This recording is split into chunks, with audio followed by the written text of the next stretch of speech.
அதிமுக கூட்டணியில் உள்ள கட்சிகளுக்கு பாஜக வலைவிரித்து தூக்கி வரும் நிலையில் பாமகவை தக்க வைக்க அதிமுக போராடி வருகிறது. இந்நிலையில் அதிமுக பாமக இடையேயான கூட்டணி பேச்சுவார்த்தை இறுதி கட்டத்தை எட்டியுள்ளதாக தகவல்கள் வெளியாகியுள்ளது. SA College of Arts and Science. For admissions visit www.saces.ac.in.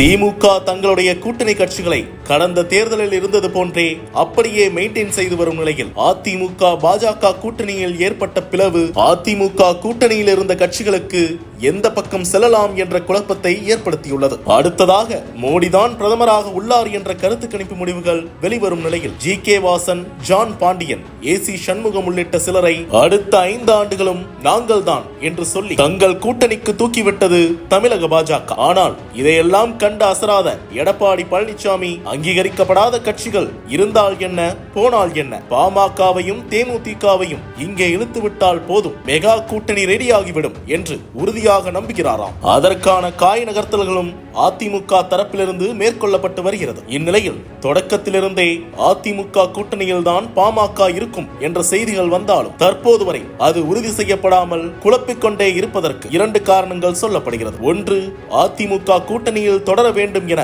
PMK நிறுவனர் ராமதாஸ் நினைக்கும் நிலையில் பாஜக தான் அடுத்தது ஆட்சிக்கு வரும் என்ற பட்சத்தில் அதிமுக கூட்டணியில் இருப்பதால் என்ன பயன்? ஒருவேளை பாஜக கூட்டணியில் இடம்பெற்று தோல்வி அடைந்தால் கூட ராஜ்யசபா சீட்டை பெற்றுவிட்டால் மத்திய மந்திரியாவதற்கான வாய்ப்புகளும் இருக்கிறது. அதனால் அவசரப்பட்டு முடிவெடுக்க வேண்டாம், பொறுமையாக அரசியல் சூழலை கவனிப்போம் என்று நிதானம் காக்கிறாராம் அன்புமணி. குறிப்பாக திமுக கூட்டணி பக்கமும் இன்னமும் விசிகவுடனான தொகுதி பங்கீடு உறுதி செய்யப்படாத நிலையில் வாய்ப்பு ஏற்பட்டால் திமுக பக்கம் கூட போக பாமக தயாராக இருப்பதாக தெரிகிறது. அதனால் ஒரு பக்கம் 2, 3 என்று திருமாவும் திமுகவும் கயிறை இழுத்து விளையாடி கொண்டிருப்பதை வேடிக்கை பார்ப்போம். அதிமுக எங்கே போயிட போறாங்க என்று பக்க அரசியலை முன்னெடுத்துவிட்டு சைலண்டாக இருக்கிறார் அன்புமணி. அதே நேரம் தொடர்ந்து அதிமுக தரப்பிலிருந்து பேச்சுவார்த்தை நடத்தப்பட்டாலும் கூட்டணி இறுதி செய்யப்பட்டதாக தகவல்கள் வந்தாலும் உறுதி செய்யப்படவில்லை என்பதை மட்டும் மீண்டும் மீண்டும் பொதுவெளியில் வெளியிட்டு தங்களுடைய அக்கவுண்டை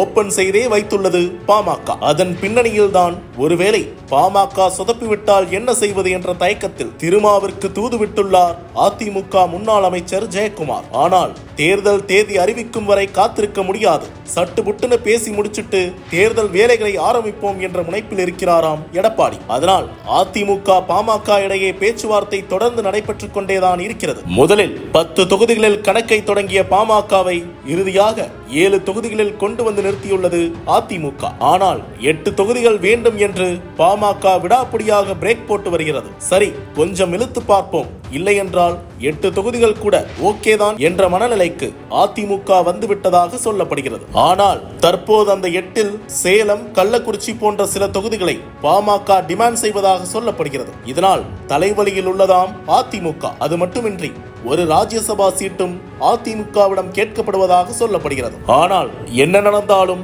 அனைத்திற்கும் ஓகே தான் என்ற டோனை அதிமுக எடுக்க தொடங்கியுள்ளதால் பெரும்பாலும் அதிமுக பாமக கூட்டணியே இறுதியில் அமையும் என்ற தகவல்கள் வந்த வண்ணம் இருக்கின்றன. இன்னும் ஒரு சில நாட்களில் இது குறித்த அதிகாரப்பூர்வ அறிவிப்பும் வெளியாகும் என்று எதிர்பார்க்கப்படுகிறது. SA College of Arts and Science. For admissions visit www.saces.ac.in.